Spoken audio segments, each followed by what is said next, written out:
Good afternoon and Good welcome to afternoon Nigeria and welcome to Today with Nigeria. Punch Nigeria Limited. My name is Margaret Osazua, and joining me today is Barrister Taiwo Akinlemi. He is a social development lawyer and a child rights protection practitioner. Welcome, sir. Much for having me. It's a pleasure to be with you today. Thank you so much, sir, for joining Thank you us. so much, sir, for joining Today, us. Barrister Today, Akinlemi will Barrister. shed light on demanding accountability for bullying cases in Abuja schools, particularly in light of the recent incident at Lead British International School and the subsequent revelations.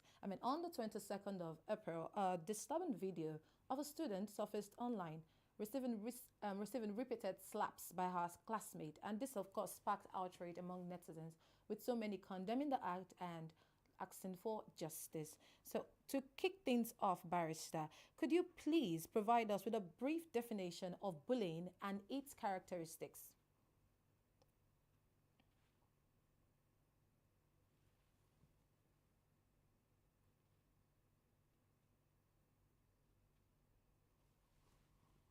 Negative energy, whether physically, verbally, uh, by a person or group of persons against another. The one who exerts this kind of energy, this kind of oppression, this kind of abuse is normally called a bully, while the one who is at the receiving end is called the bullied. Now, the truth of the matter is that there are all kinds of bullying. There's physical, there's emotional, there's what we also call pack bullying. Pack bullying is when a group of people come together, maybe a group of children or a group of adults, come together to abuse physically, emotionally, another person. Please, it is also important to note that it's not only children that bully children, right? Adults do bully children. Um, Adults do bully adults. So bullying is not, we use it a lot when it has to do with children, but it is beyond that. It is the fact that someone is taking advantage of another. It is that someone is abusing another. It can be physical, it can be emotional. The other one that is the one that is very rampant today is what we call cyberbullying.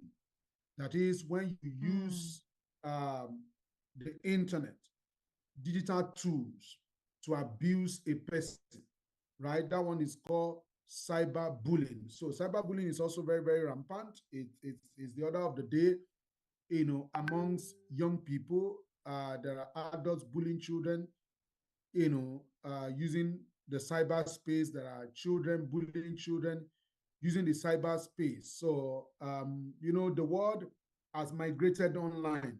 So bullying Mm. does not only happen online or offline, it now happens online. When you now look at the present case that we're talking about, you find something that happened physically has now gone cyber, has now gone online. Mm. It happened physically. Somebody recorded it. Yeah. Now, that whole idea of showing the the picture and all of that can constitute cyberbullying to both the one who bullied the child and the one who was bullied. Because Okay. when we repeatedly, circulate those pictures, there's a child Mm. who was at the receiving end, that video that we're circulating. That child, the Yes, more yes. people watch it, the more she feels taken advantage of, the more she feels Okay. rejected, the more she feels Yeah. pained that this thing that Yes, happened, barrister. because the another thing that we need to understand about bullying is the fact that it's not only the act, it is the fact that it is done in Mm. the presence of some people. Now, the Yeah. essence of bullying is to dehumanize the bullied, right? That may not be the intention of the person carrying out the bullying.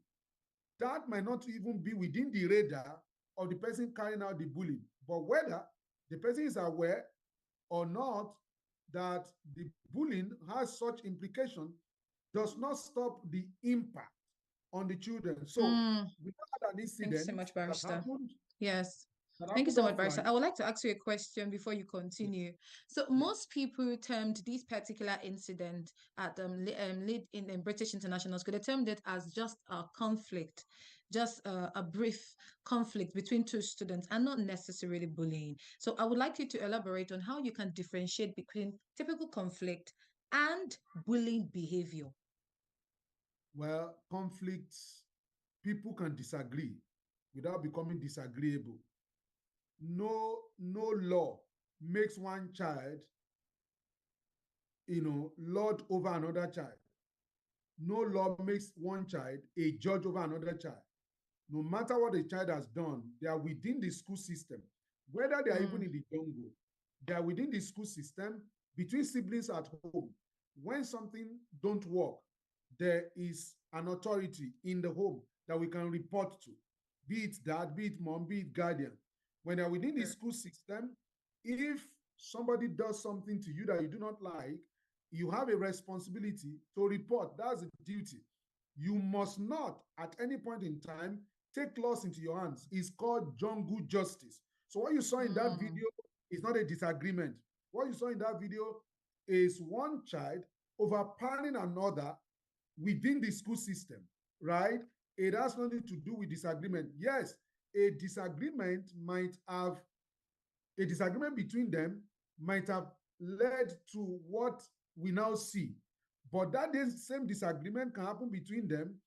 And when there is proper, when the students understand what to do by way of reporting and taking up the matter in a civil manner, it will not result to the kind of picture that you saw. What you saw right there is one child taking advantage of another.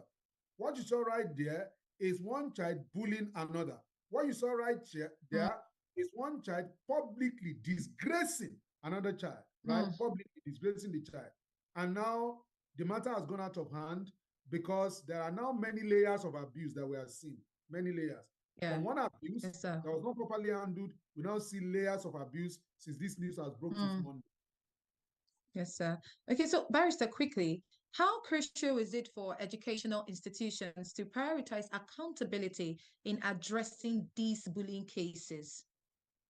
Well, accountability is easier said than done. That's what we are seeing within the school system. Accountability is easier said than done. And so accountability is you are accountable to the children that are under your care. There are three fundamental issues we must look at. Does the school have a duty? That's number one. Number two, was the school in breach of that duty? That's number two. Number three, was there is it the negligence of the school that led to what we saw? Number four is that was there any damage done to the children involved, right? So number one, the school has a duty of care towards the children that are in their custody. Number two, this duty of care was breached in that video that we saw, because these things happened under the watch. Are you getting it? Of the caregivers, right? I'm not saying the caregivers watched it happen. That's not what happened. But they are in the custody, the children are in the custody of the organization when that happened, right? Now that's number two. Number three now is the fact that is their inability to look after the children the cause of that. Well, if you look at it in the specifics, you may want to say, well, maybe if they have had some things in place, because the truth of the matter is that we don't know what the school has in place or what the school does not have in place. So my goal here is not to judge the school, right? We don't know what they have in place. We don't know what they do not have in place. We do not know how this matter escalated to the level where it is right now. Yeah, people have different opinions, but we have been told that in 3 days, all the facts will be out. Investigation is being carried out as to what is happening in what happened and how it happened and why it happened. And we are eagerly waiting for the Ministry of Women Affairs, Federal Ministry of Women Affairs, to let us know what they have found, because they said they've shut down the school for 3 days, and in 3 days, Yes. they want to carry out an investigation. And I believe that they will be dutiful enough to bring to the attention of the general public what precipitated everything that happened. But speaking generally now, every school has a duty of care True. towards the children that are registered with them. And this duty of care are enshrined in our laws. They are enshrined in the Child Rights Act 2003, which makes it abundantly clear for the kind of people that can be employed, the kind of supervision that must be in place, the ratio of caregiver to children that must be available. All of that has been provided for under our law. And in 2015, there was a research known as the Research on Violence Against Children. This research was carried out by UNICEF, supported by the federal government and other international agencies. And they found that one of the ways, so when that report was published in 2015, 2015 was declared the year of no to violence against children, right?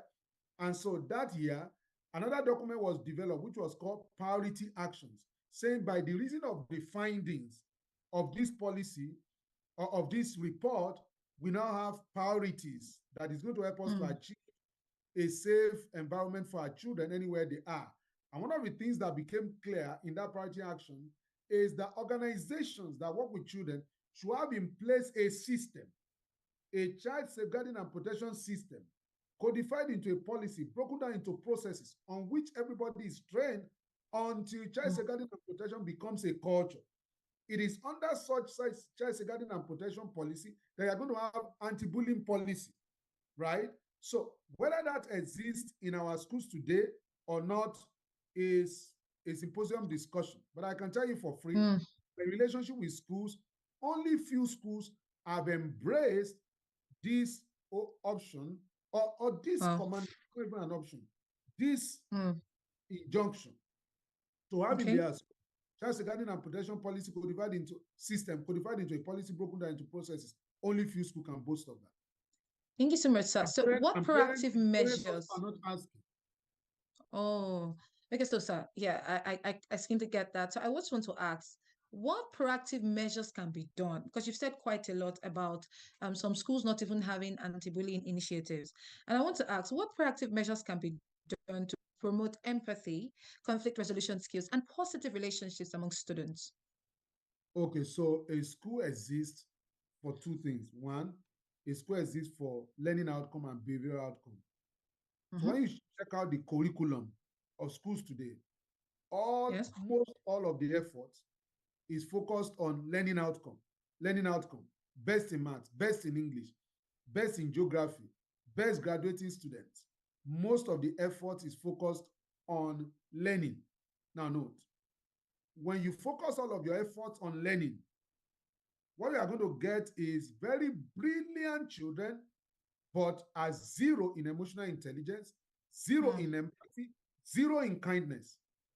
They are going to, their life begins and ends with being first in math, first in English, first in all of these things.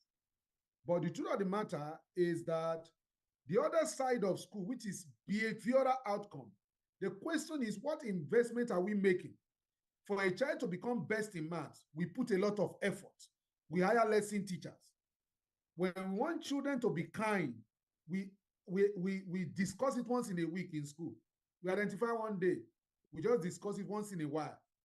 We don't come to the children about what they are supposed to do right until they do wrong. It is when they do wrong, we show up and say, yes, you have done wrong, right? But it's not supposed to be so. We're not supposed to show up in the lives of children as to what they should do right only when they do wrong. As a matter of fact, we should the same effort that we are placing in learning outcome, we should place it in behavioral outcome. We should teach children things like empathy throughout the term. We should teach them things like empathy, kindness, negotiating skill, conflict resolution skill, all of these soft skills. We should teach our children. You know what? Because Harvard University has found that 80% of people's success in life is predicated on soft skills, on kindness, on empathy, on grit, G-R-I-T, on negotiating skill, on coping skill, on resilient skills. All of those skills, they carry more weight in today's world than technical skill.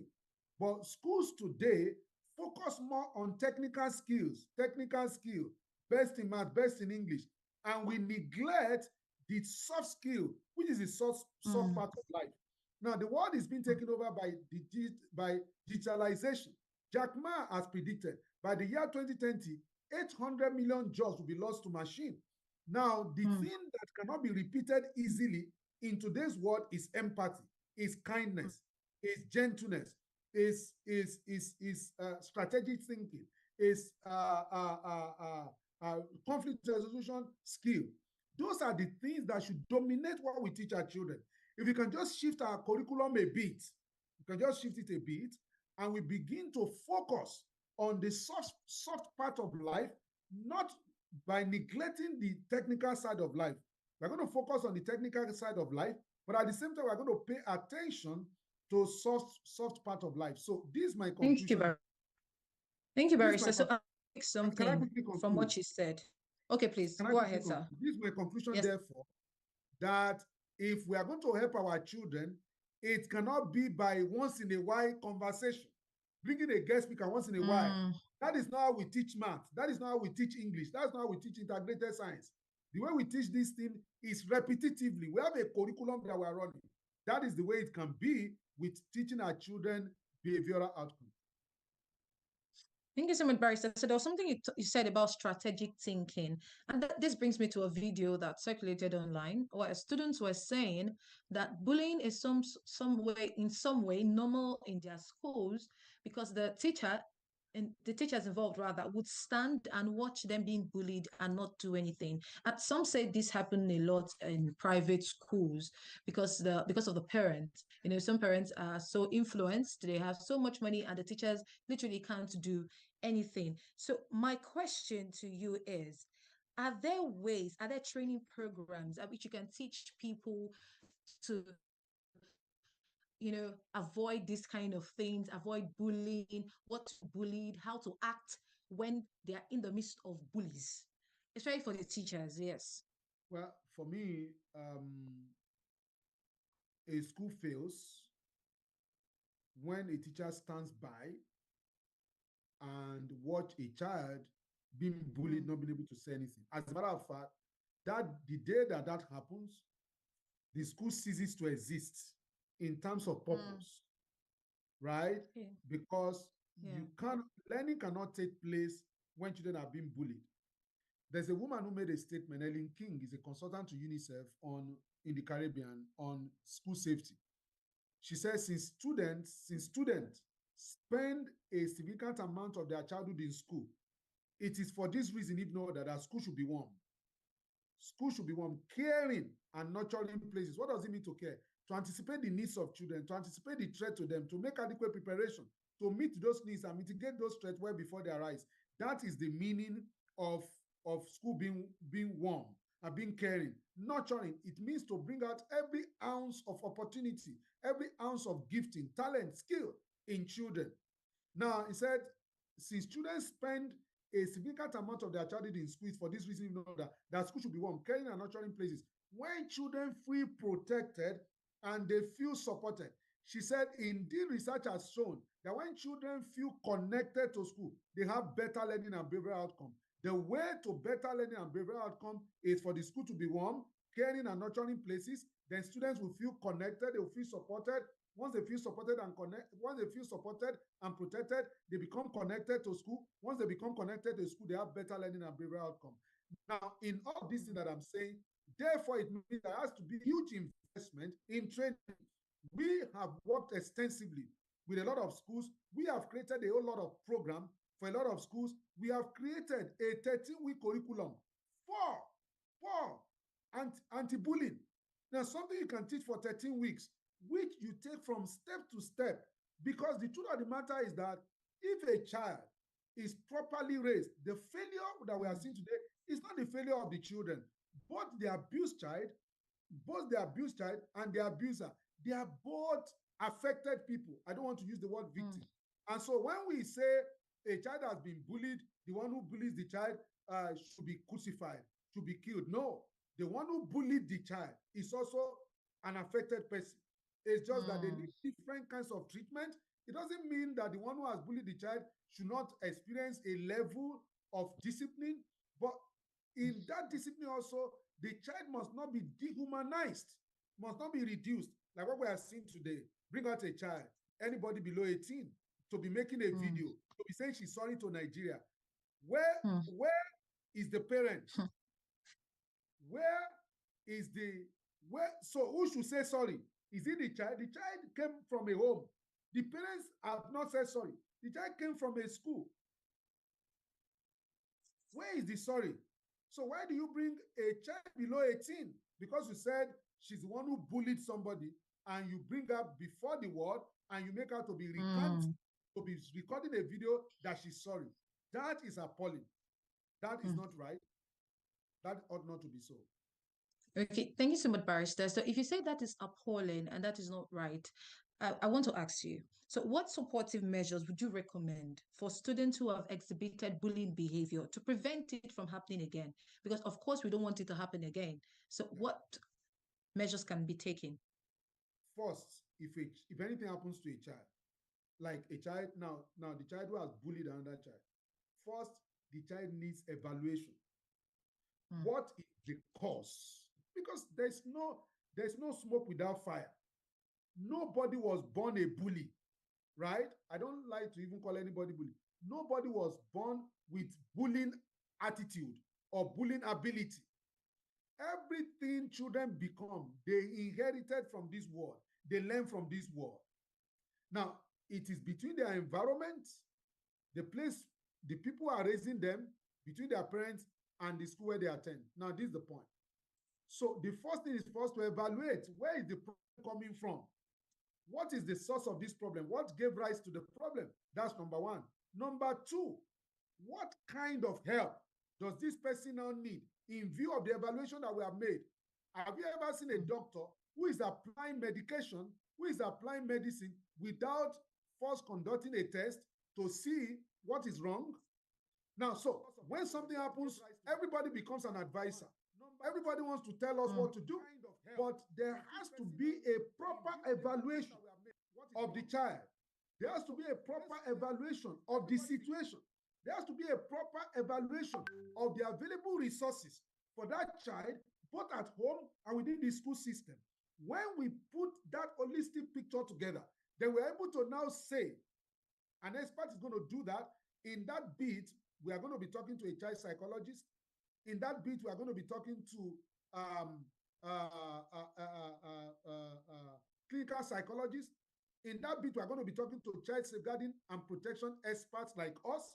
All of that is going to be a team responding to that. It can't be about something has happened quickly. You call the child to come and say something that might not even come from the heart of the child, that the child does not even know what she's doing or what she's saying, does not know the implication today, tomorrow, does not know what she's doing.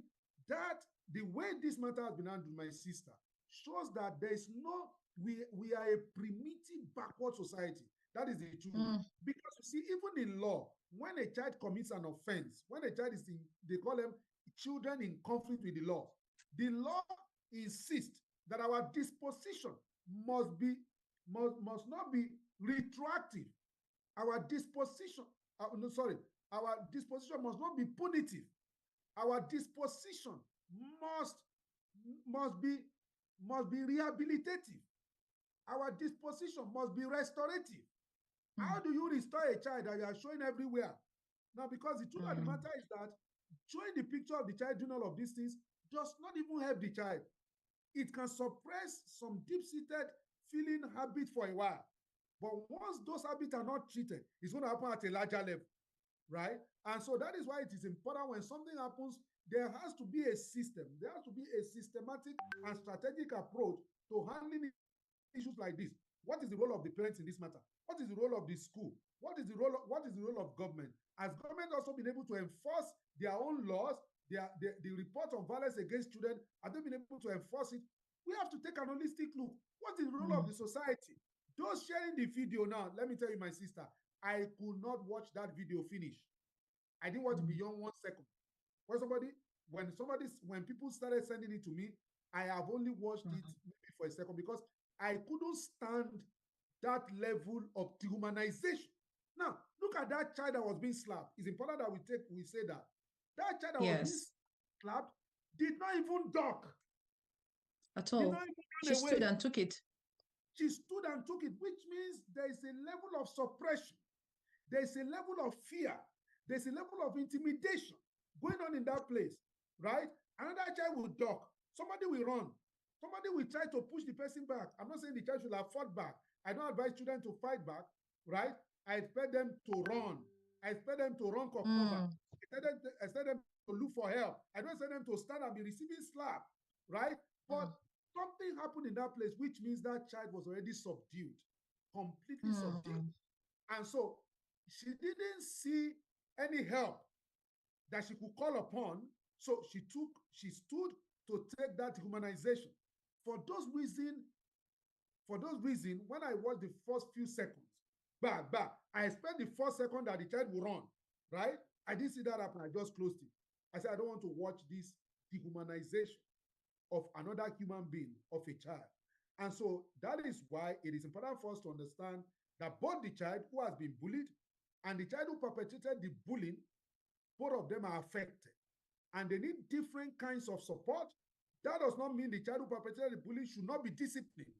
But that discipline also must be located within the purview of rehabilitation, must be located within the purview of restoration, right? And those who want to discipline the child, he who comes to equity must come in clean hands. They must also show us efforts that they have made to ensure that this did not happen. We cannot start the conversation from the fact that it happened. We must start the conversation from what preventive measures were in place at home and in school to ensure this does not happen. To ensure that it didn't happen. Yeah.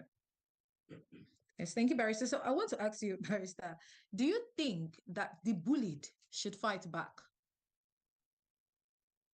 Well, when I was in school many years, when I was in school, I don't need to say many years ago, when I was in secondary school, something happened. So I was the one being bullied. I was bullied by a lot of people in school. And so this particular day, I was in secondary school, I was class 2. I remember vividly. So I'm always the bullied, because I was a fearful child. I've been physically abused, emotionally abused, sexually abused. I was always a shadow of myself, just walking around. Believe that nobody liked me, nobody wanted to play with me. I wanted to curry the favor of everybody. So I was a talkative, I could talk, I could do all of that. But once I saw a bit of opposition, I just withdrew. I was just withdrew into my shell. So fellow children saw that and they took advantage of me a couple of times. So this particular day, in my class, a guy who normally bullied me, bullied me again. And that day I thought I've had enough. So I made a fist and looked at the front of his nose, and I dealt a blow. As I dealt that blow, it began to bleed. As it began to bleed, a teacher saw us and took us to the principal's office, St. Joseph's College, Ondo. And when we got to the principal's office, the principal did not ask me who first hit who. And immediately my name was written in the black book of the school, as the abuser. Now, the point therefore is that when you fight back sometimes, it brings you to the level of the abuser. It brings you to the level of the person bullying you. The person bullying you is of a lower spirit, irrespective of the cause of that attitude, right, or that action or omission, is of a lower spirit. When you fight back, you bring yourself to the level of that person. Another thing that happens is that when you fight back, the fact that somebody hits you does not mean you should hit back, except when you're hitting back is a way of defending yourself and you are trying to escape the scene. It's not that you stand to be fighting back, but in self-defense, trying to protect yourself, trying to leave the scene of what has happened, you fought back. Now, fighting back not as a result of retaliation, fighting back as a result of defending yourself, or if your life is at stake and you need to fight back for the purpose of ensuring that you safeguard your own life, that is understandable. But when the purpose of fighting back is retaliation, I don't believe in that.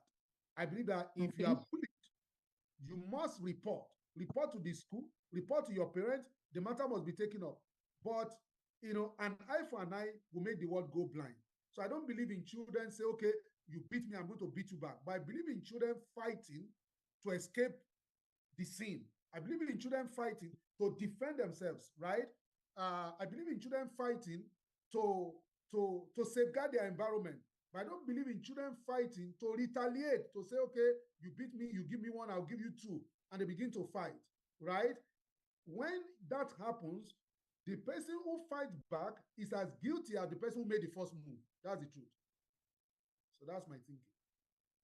Thank you so much, sir. So, as we wrap up, I would just like to ask you, so how can the government help students, and how can we as individuals help ourselves to avoid being in these situations? I mean, bullying is nothing that anybody enjoys. I'm sure if we open the lines, people would call in and speak on bullied cases from schools, universities, workplaces. So, how can this be avoided at all costs? How can we all together make the educational sector a safe space, make our homes a safe space, make our workplace a safe space?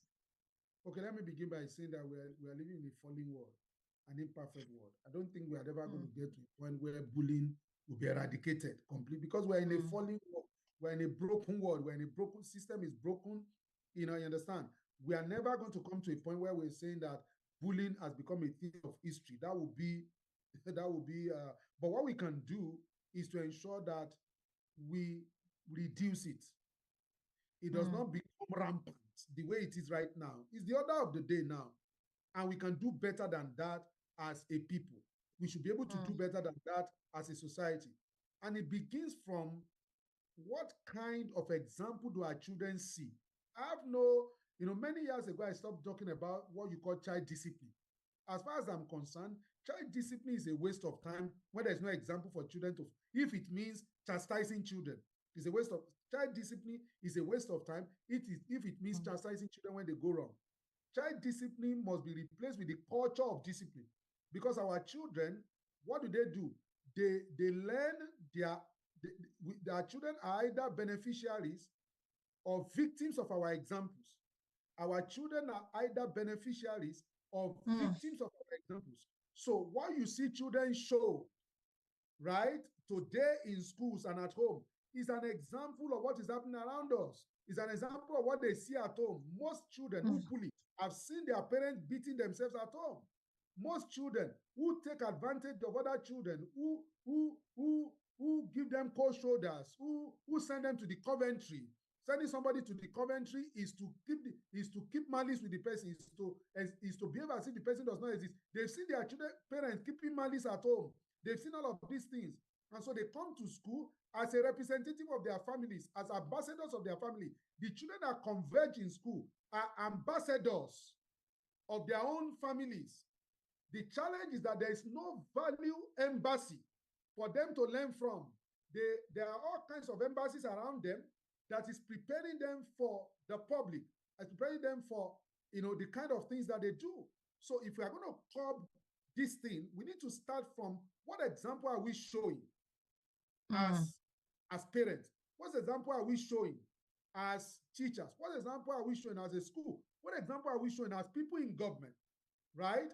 What example are we showing? There are policies, there are laws. How committed are we to the enforcement of those laws? The absurdity that is happening in Abuja. The Ministry of Youth and Social Development showed up in that place, the Ministry of Women Affairs or whatever showed up in that place, and they said they are shutting down the school thank for you so 3 days. much. They Yes, said sir. they are shutting down the school for 3 days. The truth of the matter is that, how do you shut down a school for 3 days? You say you want to investigate. How do you know how long the investigation is going to take? So you have a Mm, predetermined position that the investigation is going to take 3 days. How do you know? I've never seen that kind of investigation before, that the people want to do the investigation will come and declare to us, haven't not haven't found out what is going on or the nitty-gritty of what's going on to say we are going to do it in 3 days. And let me quickly warn, Yes, sir. we should desist from how we shut down schools. We should desist from it because there are other children in that school.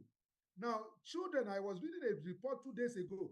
Children are yet to recover from the impact of shutting down schools as a result of COVID. They are yet to recover. We should be careful. Some children, when you shut down the school, you may open the school after 3 days, after 1 week. The children may never recover from that shutting down the school, breaking their flow.